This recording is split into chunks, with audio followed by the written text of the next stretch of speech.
So we're working on this 66 F100 pickup truck, and it's got a problem with the fuel gauge. Let's have a look at the fuel gauge in here. If I turn the key on, the fuel gauge reads empty all the time, regardless of the fuel level in the tank. So there's a problem with the sending unit or a problem with the gauge. Now the customer has apparently got a new sending unit here, so we'll have a look at that. So this is the sending unit the customer has gotten me to put in. And normally these senders had a range of about 70 ohms when empty, and the resistance would actually go down towards full.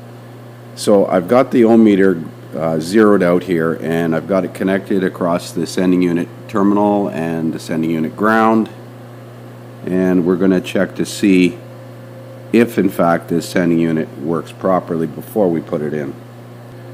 So at rest with the fuel level sender at the empty position, it's showing 77 ohms, and as I move it up, the resistance should change, and it should change nice and smooth, and as you can see it does not. Let me slow down this recording here. Let's pick it up. So at full it's 10 ohms with the float right at the top, but then move it a little bit, it jumps to 79. So I'm moving the float down, moving it down, down, down, down, down, down, down, down. There's no point putting this sending unit in, it's not going to work. There is one spot where it will read full when it's full. You can see me operating it now, and you can see the reading on the ohm meter jumping all over the place. So this resistor inside here is no good. There's no point putting this gauge in. It's not going to function properly. I think what I'm going to do is access the wire on the top of the tank and make sure that the gauge in the dash works correctly with a variable resistor. So this 66 has had the tank relocated behind the rear diff. So this is an aftermarket fuel tank in here. And here is the red wire, which I presume to be run from the fuel sending circuit, which used to be behind the front seat and has now been relocated here. Here's the ground for the sending unit. So we're going to untape this harness here and connect a variable resistor up to this wire and see what the gauge responds to, and make sure the gauge is going to work if we put a proper sending unit in it. So I have this OTC variable resistor wired in here, connected to the red wire, which I presume is coming from the fuel gauge behind the seat where it used to be, to the body ground or the frame ground, and I've got it dialed up to about 10 ohms. Actually that's 10,000. Oh, I gotta set this up better. Okay, so I got the resistor set up to read 10 ohms, and that should theoretically make the gauge read full. So we're gonna climb up inside with the ladder, turn the key on, and see what the gauge reads. So I'm gonna turn the key on, and the gauge goes to close to full. So an open circuit would make it read empty, and we definitely don't have an open circuit. This is probably a thermal gauge. I don't think this is a balanced coil gauge. Yeah, it's gradually gone to full. So roughly at 35 ohms, 70 to 10, so it's roughly 35 ohms should be about a half a tank. So I'm going to set this up so we can watch it. So I've got the fuel level sender variable resistor set at 10 ohms. I'm going to turn it to about 30 ohms. Gradually turning it to roughly 30 ohms. That should theoretically make the gauge go to half. Let's see if it did. It takes a while to respond because it's a thermal gauge, but it is moving towards the halfway point from what I can see. Now I'll set it at 70 ohms.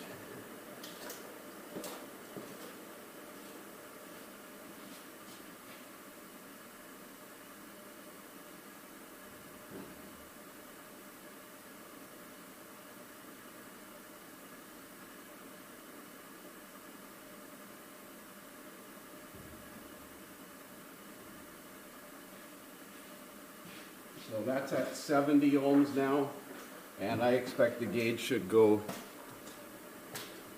towards empty. Again, it's a thermal gauge, so it takes several seconds, maybe a minute or so, for it to respond to a change in the heat in the gauge. So the gauge works in the dash if it was to get a roughly 70 ohm empty and 10 ohm full sending unit, and putting this sender in here is not going to work. Unfortunately, this sender is defective. So if you're interested, this is what I'm using as a gauge tester. This tool is still available from OTC. 3385 is the number. You can still find them online. And all it is a series of 4 resistors, and they're connected in series. So if I dial this one up to, say, 30 ohms, 0 to 50, and this one up to 50 ohms, that's 80 ohms. So I had actually set it at 20 and 50, which is a total of 70.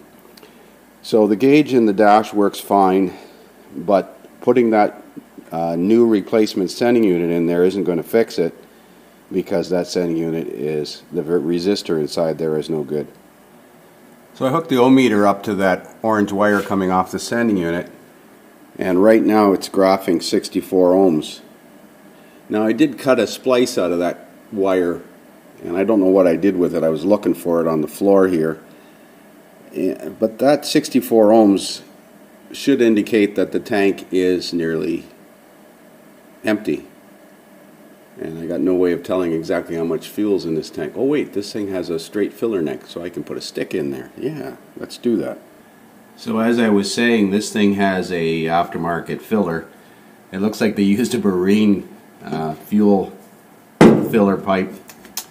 Anyways, it goes straight down, so I'm going to use this stick, hopefully, and reach to the bottom of the tank.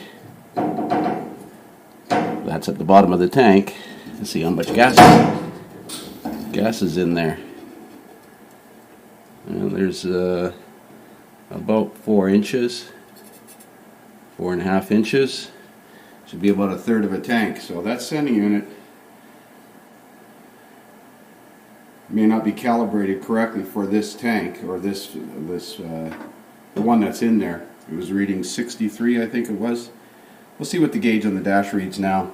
I've connected it with a proper connector. So it's just below empty with the key off. Remember, this is a thermal gauge, so it will return to empty. Turn the key on, and the gauge does go up to just under the empty mark. It should read empty at 70 ohms. So I think there was a 63 or 65 ohms, and the fuel is about 4 inches in the tank. I think I'm going to give them this stick here as a fuel gauge. Think about it. It's environmentally friendly, anti-magnetic, rust-proof. Man, what more could you want? Go green. I found this in the corner over here. Looks like he already had that covered, so I didn't need to go find myself a stick. Cut a piece of molding from downstairs. Oh well.